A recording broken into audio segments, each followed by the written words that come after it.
1,500 feet down, the water in Lake Tahoe never moves. It never warms. And for most of the last 100 years, it never gave anything back. Then the drought came, the shoreline pulled back 9 feet, and for the first time in decades, the lake started showing people what it had been hiding. Lake Tahoe is one of the clearest large lakes on Earth. Sunlight can travel dozens of feet into it before it fades out completely. That clarity is part of why 15 million people visit every year, and it's part of why the lake has this reputation as pure, untouched, almost too perfect to be real. But a lake that clear on the surface can still be an absolute void underneath, and Tahoe is a perfect example of that contradiction. It sits more than 6,000 feet up in the Sierra Nevada, trapped in a basin that mountains formed by pulling apart, not by slow erosion. The ground literally fractured and dropped, and what was left behind is a lake that reaches down more than 1,600 feet at its deepest point. Stack several skyscrapers on top of each other and drop them in, and the tallest one still wouldn't break the surface. Below about 1,000 feet, something changes. The lake stops behaving like one connected body of water and splits into layers. The top layer mixes with wind, sunlight, and the seasons. The bottom layer does neither. It sits there, sealed off, cold enough to sit just above freezing all year, with almost no oxygen movement and almost no light. Anything that sinks past that boundary tends to stay exactly where it lands. Divers and scientists have relied on that fact for decades, because it means Tahoe's deep water works almost like a refrigerator. In 2011, a diver named Donald Windecker was recovered from a depth of 265 feet, 17 years after he'd gone missing on a dive. His wetsuit and his remains were still largely intact after nearly 2 decades in that cold, dark water. That's not a legend. That's a documented recovery, and it tells you something real about how this lake preserves whatever ends up in it. That preservation is exactly what makes the last few years so interesting, because the drought did something no cleanup crew or research grant ever could. Starting in 2021, the American West went through one of the driest stretches in over 1,000 years. Snowpack that normally feeds the lake through the spring melt kept shrinking. Evaporation kept winning. By late 2021, Lake Tahoe had actually dropped below its own natural rim, a threshold that controls whether water flows out into the Truckee River at all. When that happens, the river slows to almost nothing, and scientists start worrying about things like Emerald Bay silting up and separating from the rest of the lake for the first time in recorded history. The lake kept dropping through 2022, and the total pullback from its normal shoreline reached close to 9 feet in some of the driest stretches. 9 feet doesn't sound dramatic for a lake that's over 1,000 feet deep at its center. But depth was never the story. The story was the edges. As the water retreated, it exposed shoreline that had been underwater for decades, some of it since the post-war boom of the 1950s and 60s, when Tahoe went from a remote mountain lake to a full-blown resort destination almost overnight. Roads that the military had built through the Sierra Nevada during World War II suddenly made the basin accessible in a way it never had been before. Casinos went up fast on the Nevada side, where gambling was legal. Hotels, restaurants, and housing developments followed. And with all of that construction and all of that tourism came something less visible: decades of waste, much of it disposed of with far less oversight than would ever be allowed today, because environmental regulation in that era was still catching up to the scale of development happening around the lake. It's worth sitting with how fast that transformation actually was. Before the war, Tahoe was genuinely remote. Rough roads, brutal winters, and a small enough number of visitors that the lake functioned more like a wilderness outpost than a destination.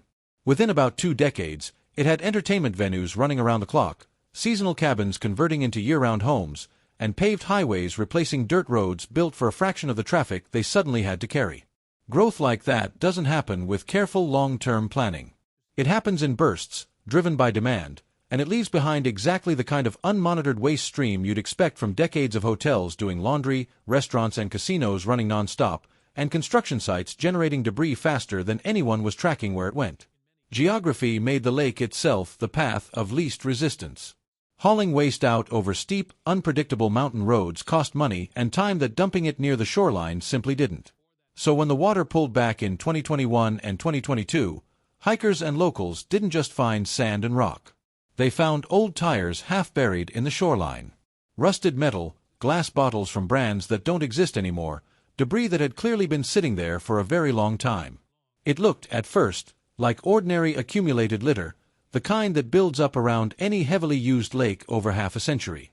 But the scale of it caught the attention of a non-profit called Clean Up the Lake, founded by a local diver named Colin West.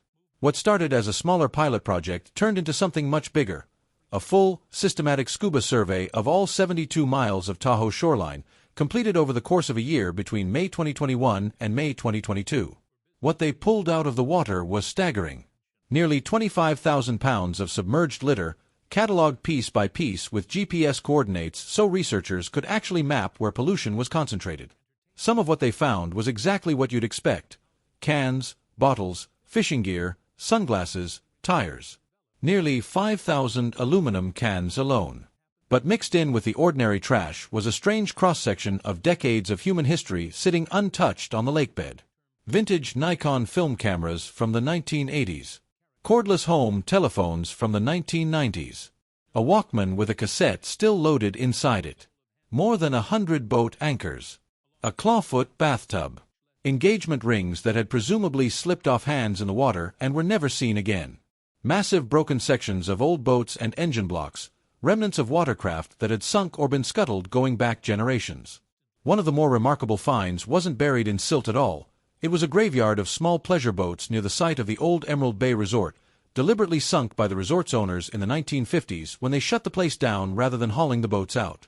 Researchers who later documented that site called it the largest known collection of small sunken boats in the country. The scale of the effort itself is part of the story. West's team logged 189 separate dives over the course of that year, using more than 600 air tanks, working in water that ran between roughly 43 and 63 degrees Fahrenheit even in summer. They weren't just scooping up trash at random. Every item was catalogued and GPS tagged so scientists could actually build a map of where pollution was concentrated around the lake, information that since fed into ongoing microplastics research. The project drew national attention partly because of the sheer volume, and partly because of how strange some of the individual finds were next to all that ordinary litter.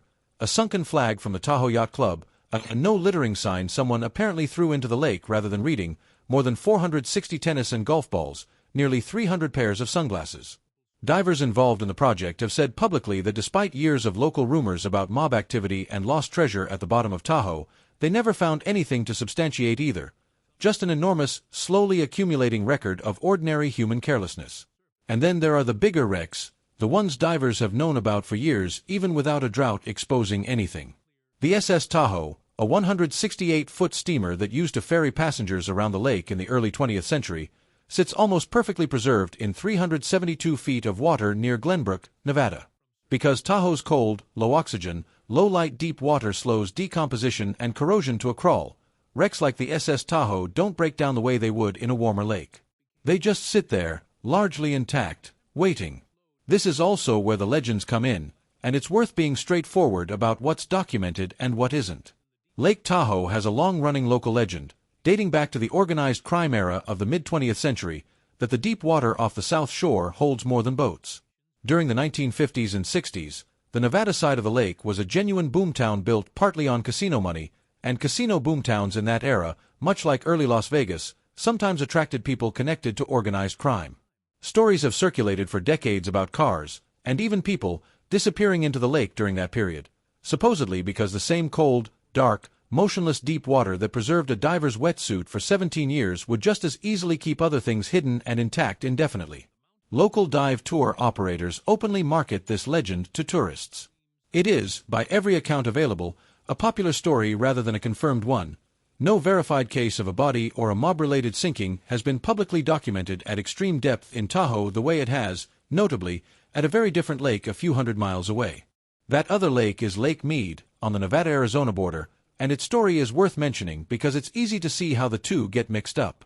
Lake Mead went through its own catastrophic drought starting around the same time as Tahoe's, and its water level dropped so dramatically, more than 170 feet below its historic high, that it genuinely did start giving up decades-old secrets. In May 2022, a barrel containing human remains surfaced near Hemingway Harbor. Investigators believe the person had been shot and the body dumped sometime between the mid-1970s and early 1980s. Within months, 3 more sets of human remains turned up at other newly exposed parts of the Lake Mead shoreline. Investigators have openly connected the timing and location to Las Vegas's organized crime history, given how close the reservoir sits to the city. That story is real, well documented by outlets like the Associated Press and CBS News, and it's still partially unsolved. But it happened at Lake Mead, not Lake Tahoe, and the two lakes couldn't be more different in how they formed, how deep they get, or what kind of waste ended up in them. Tahoe's real environmental concern isn't barrels of industrial chemicals at 1,600 feet. There's no verified documentation of that. It's something slower and less cinematic: microplastics. Researchers at the Desert Research Institute in Reno, led by biochemist Zoe Harold, first documented microplastic contamination in Tahoe back in 2019, and her later research warned that submerged litter, especially plastic and rubber, keeps breaking down and slowly releasing microplastics and other leachates into water that people have spent decades trying to protect. That's the quieter, less dramatic version of the hidden threat beneath the surface story, but it's the one backed by actual peer-reviewed monitoring rather than speculation. This is also the part of the story that connects directly back to the lake's clarity, the very thing that makes Tahoe famous in the first place. That clarity exists because the surrounding granite doesn't release many nutrients into the water, which starves out algae and keeps biological growth to a minimum.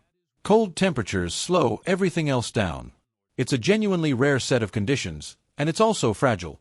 It depends on keeping the water essentially as nutrient-poor and undisturbed as it's always been.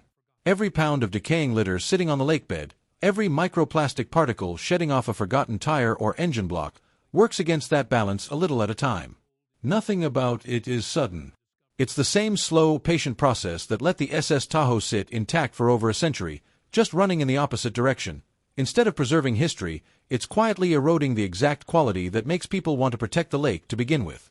What makes all of this genuinely striking isn't a fabricated discovery.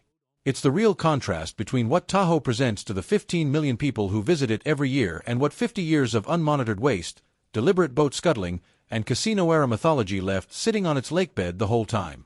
The lake's own geology is what allowed all of it to survive intact long enough for a drought to finally drag it back into view. Cold water near freezing. No real oxygen movement in the depths. Almost no sunlight past a certain point. Conditions that would break down a sunken boat or a piece of debris within a few years almost anywhere else can leave it recognizable in Tahoe for the better part of a century. The lake has since recovered somewhat. Heavy winter storms in 2023 and again more recently pushed water levels back up and swallowed a lot of the shoreline that had been exposed, covering some of what divers and hikers had only just gotten a look at. But the survey data, the cataloged debris, and the underwater mapping from those low water years still exist, and Clean Up the Lake has continued targeting deeper litter hotspots even after the original 72-mile survey wrapped, using the same GPS records they built during the drought years to go back and finish the job in spots divers couldn't reach the first time. Scientists monitoring the lake have said openly that this pattern is likely to repeat. Climate models for the Sierra Nevada point toward more winters that arrive as rain instead of snow, which means less snowpack banked up in the mountains and a higher chance of Tahoe dropping below its natural rim again in the coming years. Whether the next serious drought exposes more of the lake's history, or whether it stays buried under Tahoe's famously clear water for another generation, is really just a matter of time and snowpack. There's also a quieter irony sitting underneath all of this. The very qualities that make Tahoe photogenic, the impossible blue, the visibility that lets you watch a fish 30 feet down like it's swimming in air, are the same qualities that let it hide things for so long. A murkier lake would have surfaced its own problems decades ago, simply because nobody could see far enough to keep dumping without getting caught. Tahoe's clarity gave people plausible deniability. Out of sight past the first few dozen feet, and completely out of reach past a few hundred, was close enough to out of mind for most of the 20th century. So the next time someone tells you Lake Tahoe is one of the purest lakes left in America, that's not wrong, exactly. The water really is that clear. But clarity and emptiness aren't the same thing. Somewhere beneath that blue surface is a genuine graveyard of scuttled pleasure boats, a preserved steamship the length of a football field, 25,000 pounds of half-century-old litter, and a legend about the lake's darker uses that locals have been telling for generations, whether or not anyone has ever actually proven it. The lake isn't hiding a conspiracy.